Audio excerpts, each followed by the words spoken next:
Assalamualaikum warahmatullahi wabarakatuh. Sugeng enjing, pripun kabare bocah-bocahku kabeh, anak-anakku sing bagus, sing ganteng, sing sholih lan sholihah. Nggih, sehat nggih? Alhamdulillah. Ketemu malih karo Bundane esuk iki ing Ceria bareng Suaka wonten ing 107,7 FM Suaka Suara Kebudayaan.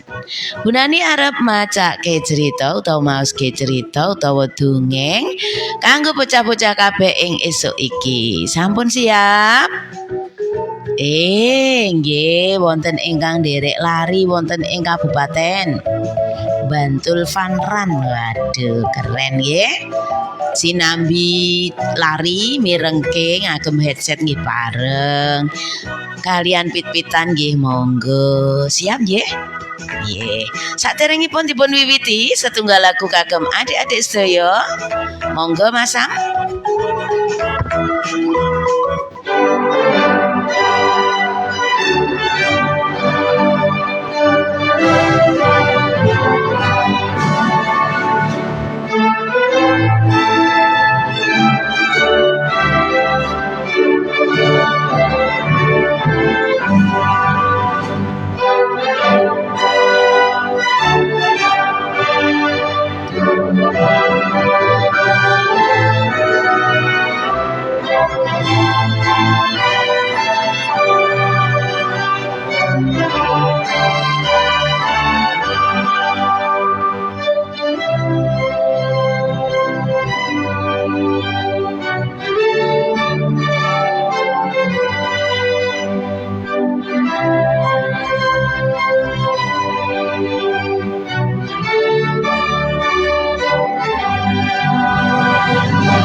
Alhamdulillah. Lagu Indonesia Raya kagem ngipuk-ipuk rasa tresna dumateng bangsa lan negara Indonesia. Monggo berprestasi, belajar terus niku nandhake nek cinta karo tanah air Indonesia. Besok yen wis gedhe dadi bocah sing migunani kagem bangsa lan negara. Esuk iki Bundane arep maringi cerita Joko Kendhil.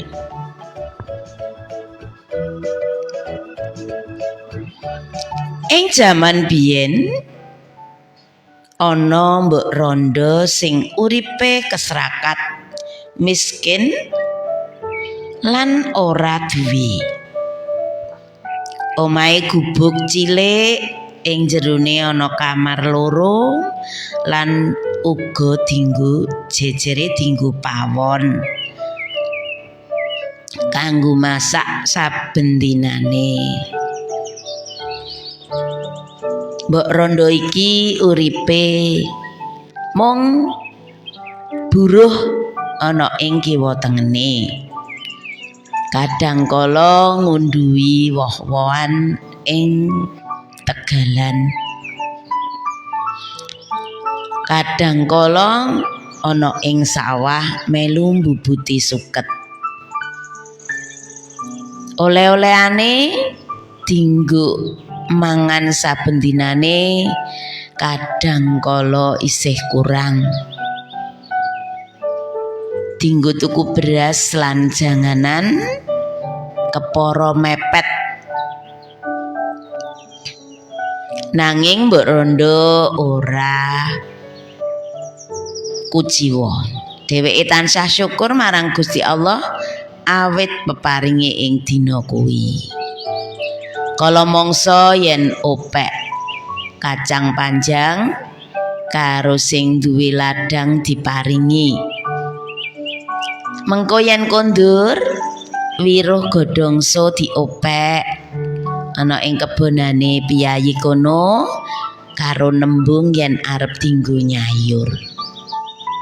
Tekan ngomah kacang panjang lan so iki mau dinggo nyayur lodeh. Yen ora duwe kambil dioseng-oseng. Mbok Rondo duwe anak siji sing wujude aneh. Cendik, ireng, bunder, sirahe rada gedhe, gundul telis-telis. Pakulitane ireng, mripate blalak-blalak, lambene numlik, irunge uga mung cilik. Yen didelok kaya lucu, nanging sejatine ora mengkono.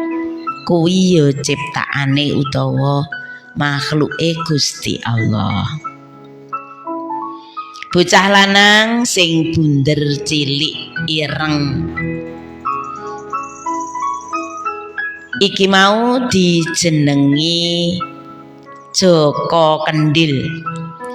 Amarga wujude sing sirahe kaya kendhil mengkurep. Senajan wujude aneh lan asring dilok-lokke karo tanggane, Joko Kendhil ora isin. Dheweke mung guyu. Banjur ngejak salaman karo sing ngisin-isin kuwi mau. Dheweke iku sejatine bocah kang pinter, sregep lan atine apik. Ora tau sengit, ora tau nglarani atine wong, seneng tetulung. Yen duwe apa wae sing dheweke rumangsa iso mbagi ya dibagi. Apem siji kancane loro ya dibagi. Telo telung rep kancane ana ya dibagi. Saking apike bocah iki mau. Joko Kendhil lan ibune iki mau urip ana ing sawijining kraton sing ing kono ana ratune lagi sedih. Sedih banget amarga putrine utawa putrane sing ayu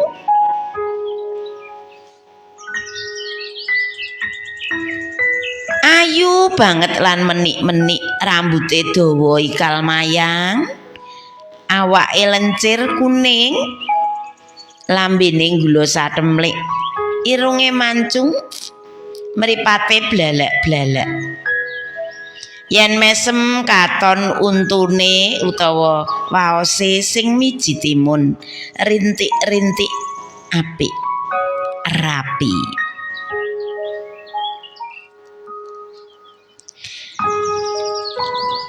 Akeh para pangeran sing padha nglamar putri ayu iki mau. Nanging piyambake ora seneng karo sapa wae pangeran mau. Ana sing pangerane kuwi sombong utawa umuk, ana sing keset, ana sing mung gantungke sugihe wong tuwa. Mula dheweke ora seneng.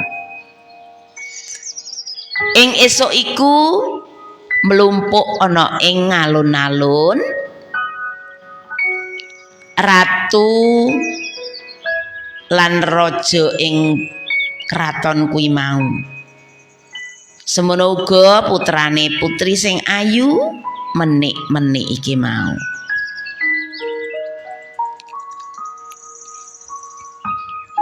Sang raja ngendika, Kaumku kabeh, wargaku sing tak tresnani, esuk iki kowe padha tak lumpukake ana ing alun-alun keraton kene. Ing saperlu mirengke apa sing dadi pepinginane anakku wedok sing ayu, putriku sing menik-menik iki. Mula do mirengno apa sing arep di ngendikake anakku wedok iki.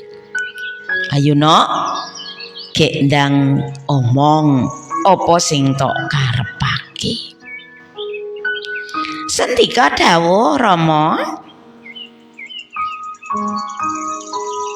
Putri ki mau banjur jumeneng ngendika kanthi seru. Wargaku kabeh ing keraton kene sing bagus-bagus, sing ganteng-ganteng, ayu, simbok lan uga bapak sing padha tak tresnani. Pirang-pirang sasi iki aku padha dilamar dening para pangeran. Ananging aku durung srek marang pangeran iki mau. Aku bakal nikah karo sapa wae. Para kakung utawa pangeran ing kene sing lenggah utawa mirengke apa sik tak ngendikake dina iki. Sing isih lajang utawa durung kagungan garwa. Kanthi syarat aku kepengin digaweke gamelan sing suarane iso keprungu tekan saindenging keraton kene. Saka pucuk lor nganti kidul, kulon tekan wetan. Kabeh kudu mireng yen to gamelan iki mau ditabuh. Tak tunggu sinten mawon, monggo para pangeran lan uga para priya sing ana ing keraton kene sing durung kagungan garwa, tak tunggu ana ing keraton kene. Matur nuwun sampun dimirengke apa sing dadi kepinginanku. Sawise putri keraton iki mau rampung pangandikan, kabeh warga padha bubar mulih ana ing omahe dewi-dewi. Para priya sing wis do kepengin kagungan utawa duwe bojo banjur padha mikir, ngendi ana gamelan kok ditabuh iso mireng saindenging kraton. Ya mesti ora ana to ya. Pal-pale ya mung wong kiwa tengen kene. Ana sing mlaku ngalor ngidul ngulon ngetan, ora ana jluntrunge. Ana sing mesam-mesem guyu dhewe. Ana sing le mikir nganti ora iso dahar utawa ora doyan maem. Ana uga sing mung begogok neng ngisor wit pelem melongo mikir apa sing arep dienggo nebus sarate putri keraton iki mau.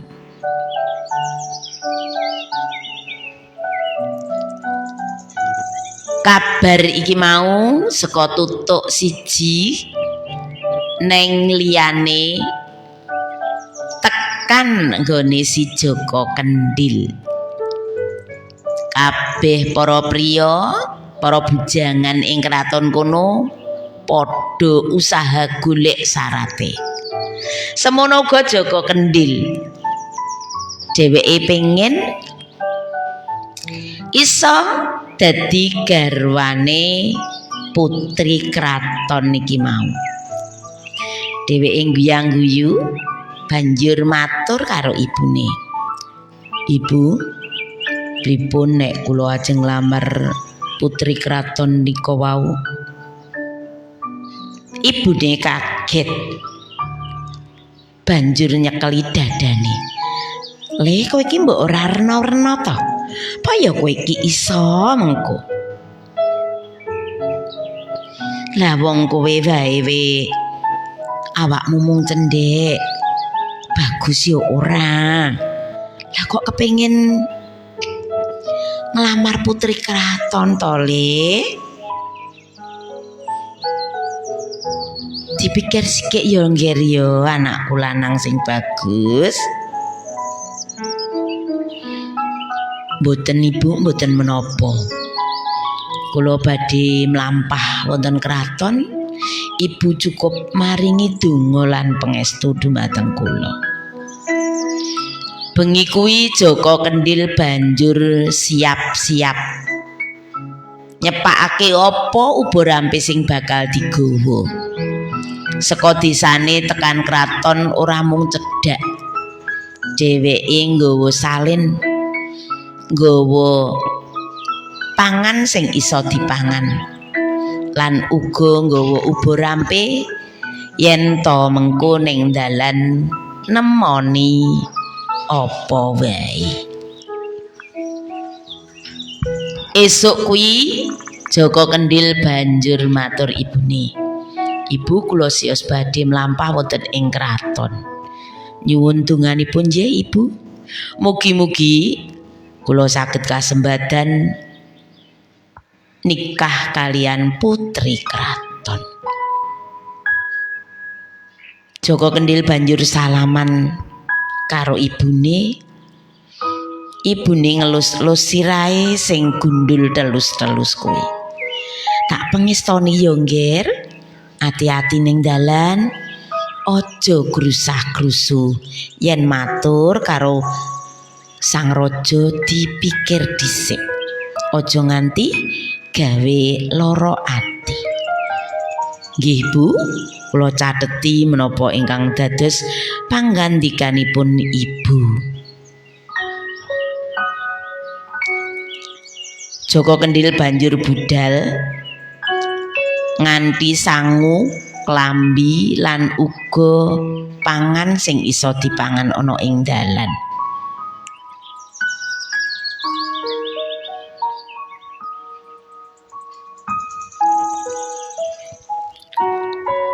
Tekan kraton wis wayah sore.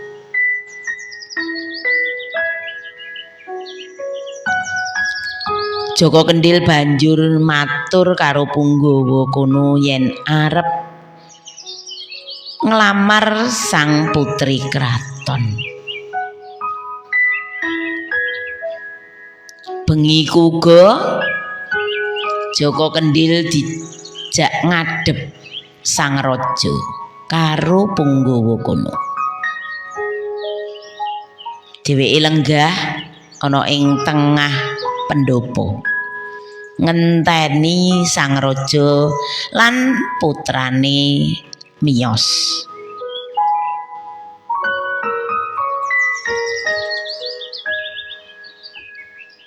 Putri raja kaget.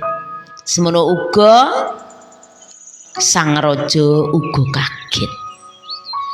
Lah kok sik ngadep bocahe lucu, ireng, sirahe gundul telus-telus. Waduh. Sang raja banjur ndangu marang bocah iki mau. Nggir, wargaku, coba sapa jenengmu lan saka ngendi papan dunungmu? Nggih sang raja, kula Jaka Kendhil. Saking tlatah sisih wetan kraton menika kula badhe nglamar ingkang putra.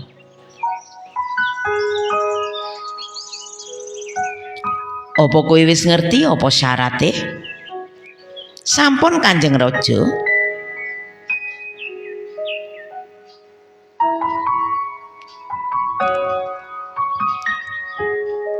Joko Kendhil banjur kandha omong lan matur.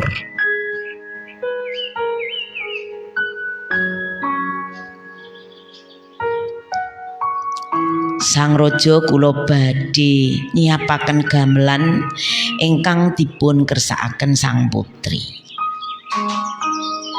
Dheweke banjur nyiapake gamelan sing dijaluk lan uga nabuh ing kraton kono.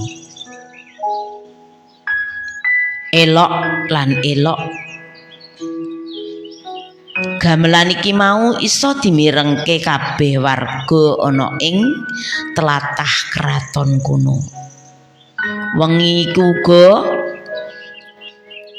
para warga ana ing kono padha goleki gamelan sing nyuwara iki mau. Mlumpuk kabeh ana ing kraton.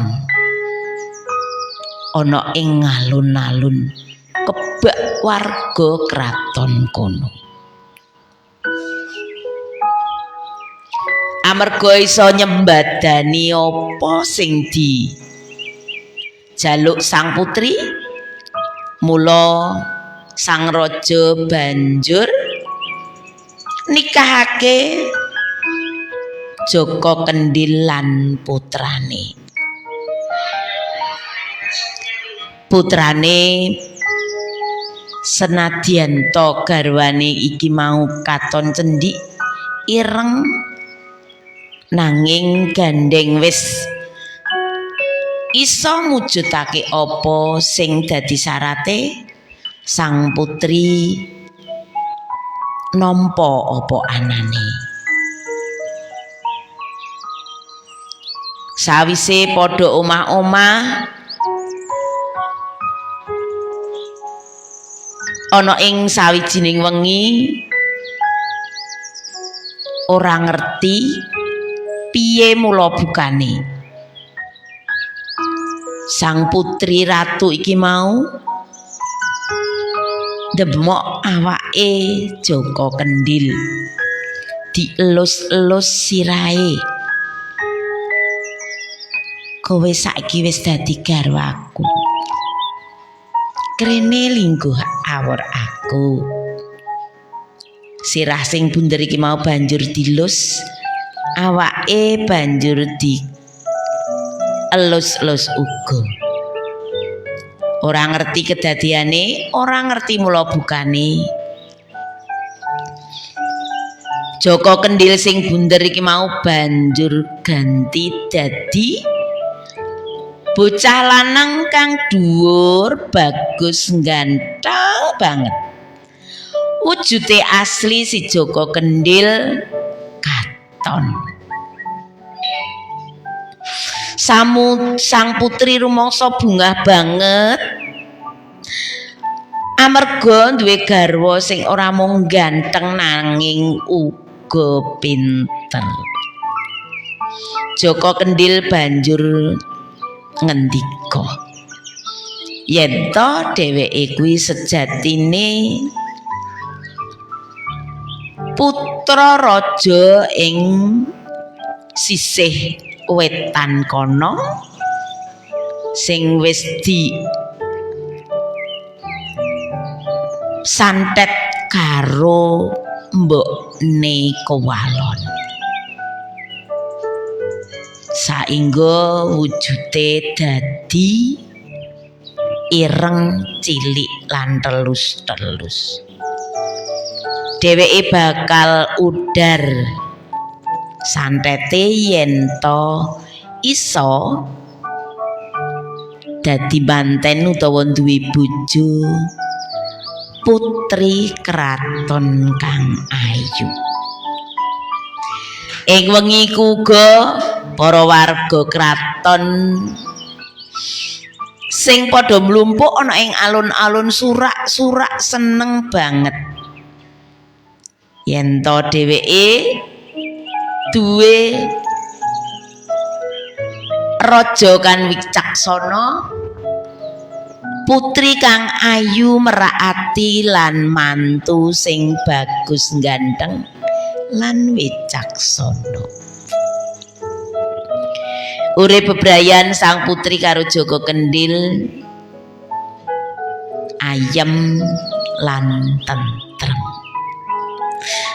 Mekaten ceritane bundane esuk iki Joko Kendhil. Nasihat utawa piweling sing ana ing cerita iki ya kuwi aja sok ndelok wujude wong,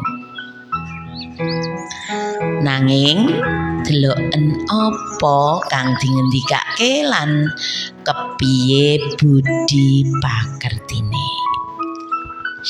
Matur nuwun ceritane bundane esuk iki. Monggo sami-sami syukur wonten ngarsa dalem Gusti Allah. Setunggal lagu Mas, monggo. Menapa kemawon? Nggih.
Habis belajar kita bermain.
Nggih matur nuwun Mas Sam sampun muterke lagu Ciluk saking Maisi.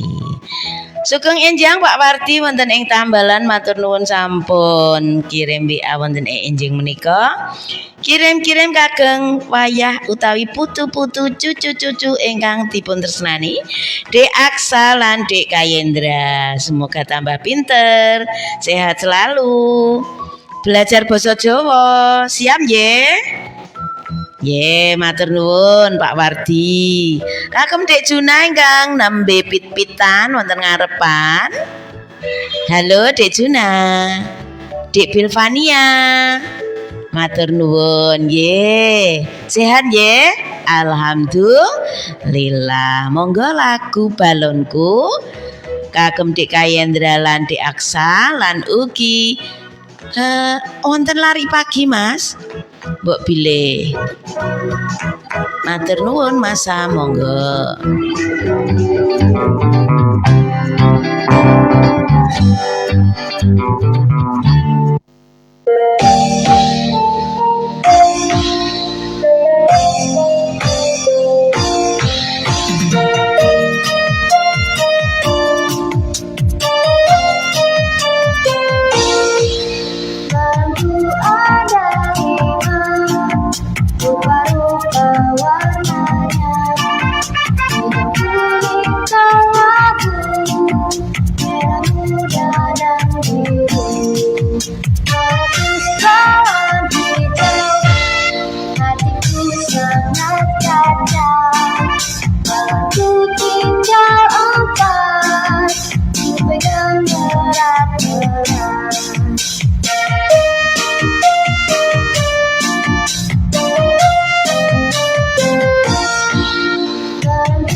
Nggih, matur nuwun Mas Sam, mbok bilih mangke wonten lari pagi saking Giovanni Mas kagem panutup. Nggih, Bapak Ibu, adik-adikku kabeh sing bagus ganteng solih-solihah. Bu Nani badhe nyuwun pamit wonten ing esuk iki, ketemu malih wonten ing dinten Minggu candhaipun wonten ing 107,7 FM Swaka Suara Kebudayaan wonten ing acara Ceria Bareng Swaka. Matur nuwun, kata kalepatan nyuwun pangapunten, mugi Gusti Allah tansah paring kesehatan lan umur panjang ingkang barokah. Assalamualaikum warahmatullahi wabarakatuh.